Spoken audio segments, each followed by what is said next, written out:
जब भी डॉक्टर आपको दर्द, बुखार, सूजन या इन्फ्लेमेशन की दवा देता है, तो उसके साथ एंटासिड या गैस की दवा ज़रूर देता है। क्या आपने कभी सोचा है ऐसा क्यों? चलिए मैं बताता हूँ। देखो, हमारे बॉडी में एक एंजाइम होता है जिसको कहते हैं साइक्लोऑक्सीजनेज या कॉक्स 2 एंजाइम। यह एंजाइम प्रोस्टाग्लैंडिन बनाता है।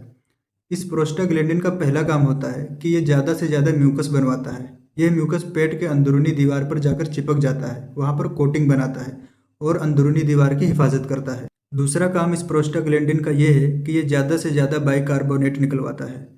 इस बाइकार्बोनेट का काम क्या है?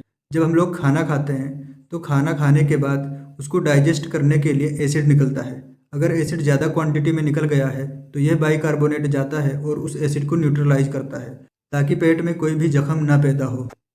तीसरा काम इस प्रोस्टाग्लैंडिन का ये है कि अगर पेट के अंदरूनी दीवार में कोई भी जख्म पैदा हो गया है तो उस जख्म को ये रिपेयर करता है। चौथा काम इस प्रोस्टाग्लैंडिन का ये है कि खाना पचाने के लिए जितना एसिड की ज़रूरत होती है उतना ही निकलवाता है, क्योंकि प्रोस्टाग्लैंडिन जानता है अगर ज़्यादा एसिड निकल गया तो नुकसान पहुंचाएगा। लेकिन जब हम लोग एनसेड ग्रुप की दवाएं खाते हैं, यानी दर्द, बुखार, सूजन की दवाएं जैसे पैरासीटामोल, आइबुप्रोफिन, नेप्रोक्सीन, डाइक्लोफिनेक, तो ये दवाएं साइक्लोऑक्सीजनेज एंजाइम को अपना काम करने से रोक देती हैं। जब साइक्लोऑक्सीजनेज एंजाइम अपना काम नहीं करता है तो प्रोस्टाग्लैंडिन नहीं बन पाता।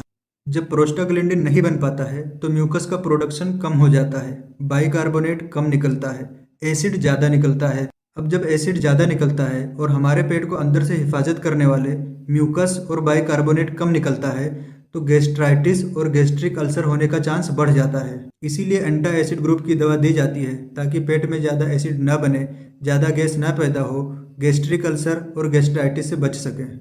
Thank you.